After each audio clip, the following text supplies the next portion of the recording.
जय श्री श्याम। खाटू श्याम जी की ये मेरी पहली यात्रा नहीं थी। इससे पहले भी मैं कई बार खाटू श्याम जी के दर्शन कर चुका था, लेकिन इस बार की यात्रा कुछ अलग थी। क्योंकि ये कोरोना काल के बाद होने वाली पहली यात्रा थी, इसलिए कई नियमों से होकर गुजरना था। खाटू श्याम जी की महिमा महाभारत काल से जुड़ी हुई है। आप सबने महाभारत तो देखा ही होगा। महाभारत में भीम जब हिडिंबा से विवाह करते हैं तो उन्हें घटोत्कच नाम के एक पुत्र की प्राप्ति होती है। जी हाँ, वही घटोत्कच जिसने महाभारत के युद्ध का रुख ही बदल दिया था। घटोत्कच ने अर्जुन पर चलने वाला ब्रह्मास्त्र अपने ऊपर ले लिया था, जिससे पांडवों की जीत का रास्ता खुल गया था। घटोत्कच और मोरवी की संतान हुए राजा बर्बरीक। राजा बर्बरीक खाटू श्याम जी कैसे बने, इसके बारे में जानेंगे हम वीडियो में आगे। फिलहाल हम अपनी यात्रा शुरू करते हैं।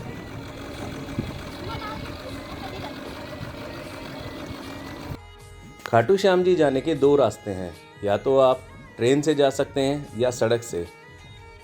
खाटू श्याम जी का सबसे नज़दीकी रेलवे स्टेशन रिंगस जंक्शन है, जहां से 17 किलोमीटर दूर खाटू श्याम जी का मंदिर है।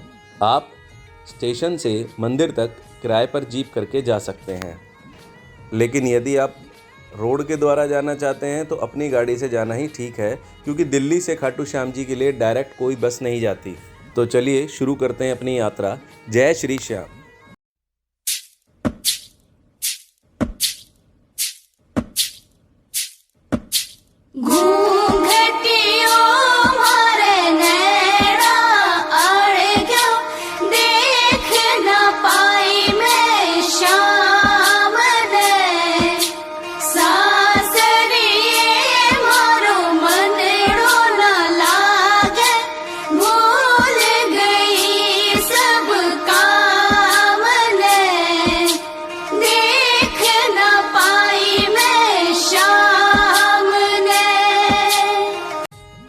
दिल्ली से निकलकर पहला टोल आता है गुड़गांव और मानेसर के बीच। तो अगर आपने अपनी गाड़ी का फास्टैग रिचार्ज नहीं करवाया हो तो यात्रा शुरू करने से पहले रिचार्ज करा लीजिएगा, वरना आपको पेनल्टी देनी पड़ेगी।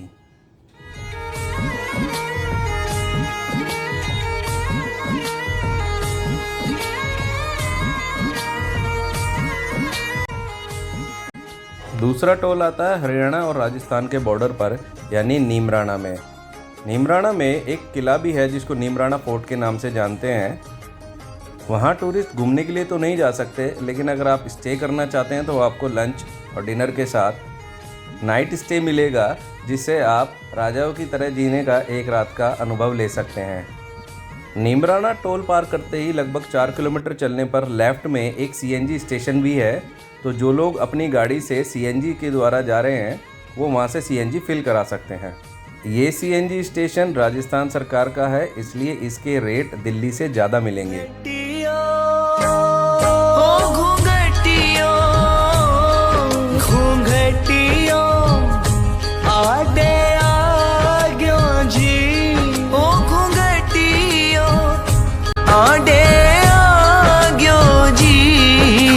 देख कोनी पाई बाबा श्याम घुंघटियो आडे आग्यो जी। मानेसर से निकलने के बाद बहुत सारे अच्छे 5 स्टार रेस्टोरेंट्स मिल जाएंगे, जहां पर आप ब्रेकफास्ट, लंच या डिनर भी कर सकते हैं। यहां पर रात को रुकने की भी व्यवस्था होती है, और अगर आप यहां कुछ समय के लिए रुकना चाहते हैं तो बच्चों के लिए एक्टिविटी एरिया भी यहाँ मौजूद होते हैं। हम भी ऐसे ही एक ढाबे पर खाने के लिए रुके। वहाँ के खाने की क्वालिटी कैसी थी ये मैं वीडियो में आपको आगे बताऊंगा। अब चलते हैं अपनी यात्रा पर आगे। देख कोनी पाई बाबा श्याम घुंघटियो आडे आग्यो जी। हाने देख कोनी पाई बाबा श्याम घुंघटियो आडे आग्यो जी।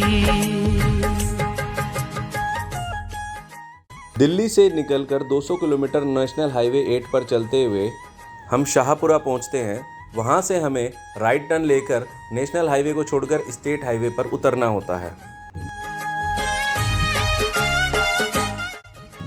करीब 30 किलोमीटर चलने के बाद यहाँ पर स्टेट हाईवे का टोल आता है, जो आजकल बंद चल रहा है क्योंकि सड़क की मरम्मत चल रही है।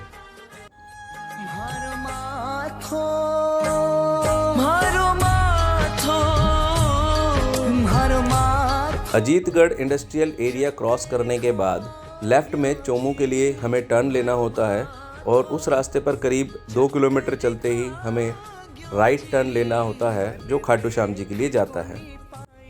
बाबा श्याम घुंघटियों आडे आग्यो जी। यहाँ से जंगल का एरिया शुरू हो जाता है, जहाँ पर नीलगाय जैसे जानवर भी अक्सर देखने को मिल जाते हैं। नीलगाय बहुत तेज दौड़ने वाला जानवर है, इसलिए जब आप सड़क से इस रास्ते पर जा रहे हो तो आप सतर्क होकर चलें। घुंघटियों ओ घुंघटियों घुंघटियों। यहाँ से लेफ्ट टर्न लेने के बाद खाटू श्याम जी लगभग 25 किलोमीटर रह जाते हैं। देख कोनी पाई बाबा श्याम। ये फ्लाईओवर दिखने का मतलब है कि आप रिंगस पहुंच गए।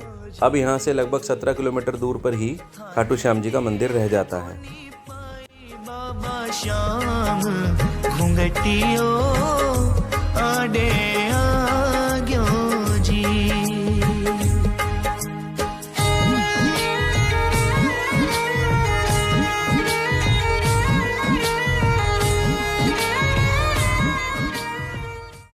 इस फ्लाईओवर से उतरते ही यहाँ पर आपको खाटू श्याम जी के लिए चलने वाले निशान मिल जाते हैं। पहले क्योंकि लोग ज़्यादातर ट्रेन से ही आते थे, तो इसलिए यहीं से निशान लेकर मंदिर तक जाते थे, इसलिए यहाँ पर आपको निशान की बहुत सारी दुकानें मिल जाएंगी। रास्ते में बहुत सारे यात्री आपको निशान लेकर चलते हुए पैदल मिलेंगे।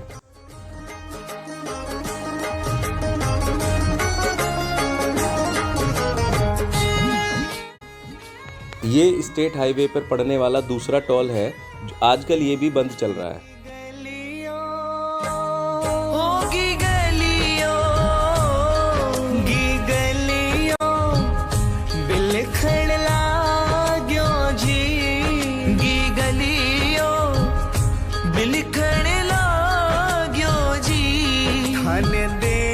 कोनी पाई बाबा श्याम घुंघटियों आडे आग्यो जी। इस द्वार का दिखने का मतलब है कि आप खाटू श्याम जी पहुंच गए। जय श्री श्याम। घुंघटियों आडे आग्यो जी। खाटू श्याम जी के मंदिर में दर्शन करने के लिए 2 रास्ते हैं, एक सामने से और एक पीछे से। सामने का रास्ता अक्सर बंद रहता है, इसलिए पीछे से ही जाकर लाइन में लगकर आपको दर्शन करने का सौभाग्य मिलता है। मंदिर का समय अब सुबह 7:30 बजे से दोपहर 1 बजे और शाम को 4 बजे से 8 बजे तक हो गया है, तो जब भी आप दर्शनों के लिए जाएं तो समय का जरूर ध्यान रखें। अब जानते हैं खाटू श्याम जी के मंदिर की महिमा के बारे में। राजा बर्बरीक बहुत ही साहसी और हारने वालों का साथ देने वाले दानी के रूप में प्रसिद्ध थे। जब कुरुक्षेत्र में युद्ध हुआ तो राजा बर्बरीक भी उसमें हिस्सा लेने चल पड़े। श्री कृष्ण ये जानते थे कि राजा बर्बरीक बहुत ही निडर और साहसी हैं, अतएव जिसकी तरफ से भी लड़ेंगे उसकी जीत निश्चित हो जाएगी, परंतु वह हारने वाले का साथ देते थे, इसलिए उन्हें ये लगने लगा कि ये जरूर कौरवों की तरफ से लड़ेंगे। इसलिए श्री कृष्ण राजा बर्बरीक को रास्ते में रोककर पूछने लगे, हे राजा बर्बरीक, आप किसकी तरफ से युद्ध करेंगे? राजा बर्बरीक ने कहा, हे कृष्ण, मैं हारने वाले की तरफ से युद्ध करूंगा। तब कृष्ण ने कहा, हे राजा बर्बरीक, मुझे अपना शीश दान कर दो। राजा बर्बरीक ने अपना शीश श्री कृष्ण के कहने पर दान कर दिया। उनके इस दान से प्रसन्न होकर श्री कृष्ण ने कहा, हे राजा बर्बरीक, कलयुग में तुम मेरे नाम से जाने जाओगे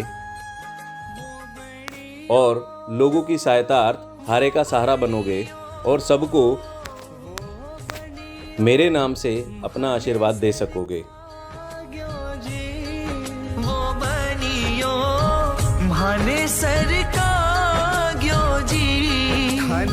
खाटू जी में मंदिर के अलावा आप उस कुंड के भी दर्शन कर सकते हैं जहां पर खाटू श्याम जी का सिर अवतरित हुआ था। क्योंकि राजा बर्बरीक ने अपने शीश का दान कुरुक्षेत्र में दिया था, इसलिए उनका गर्दन से नीचे का हिस्सा हरियाणा के चुलकाना धाम, जो कि समालखा के पास है, वहाँ पर स्थित है और वो मंदिर चुलकामा धाम के नाम से प्रसिद्ध है। और उनका शीश खाटू गांव में श्याम कुंड में अवतरित हुआ था, इसलिए उनके शीश की पूजा यहाँ पर खाटू श्याम जी के नाम से की जाती है। खाटू श्याम जी अगर आप आए हैं तो इसके आसपास यदि आप घूमना चाहते हैं तो 70 किलोमीटर दूर यहाँ से जयपुर पड़ता है और लगभग 100 किलोमीटर दूर बालाजी का मंदिर, जिन्हें सालासर बालाजी मंदिर भी कहा जाता है। खाटू श्याम जी मंदिर के दर्शन करके वहाँ पर आप कड़ी पकौड़े का स्वाद ले सकते हैं और पेड़े की मिठाई खा सकते हैं। अगर आपको हमारी ये प्रस्तुति अच्छी लगी हो तो हमारे चैनल को सब्सक्राइब कीजिए और बेल बटन दबाइए, ताकि आगे भी मैं इस तरह की अलग अलग मंदिरों की यात्राओं का विवरण आपके समक्ष प्रस्तुत करता रहूं। जय श्री श्याम।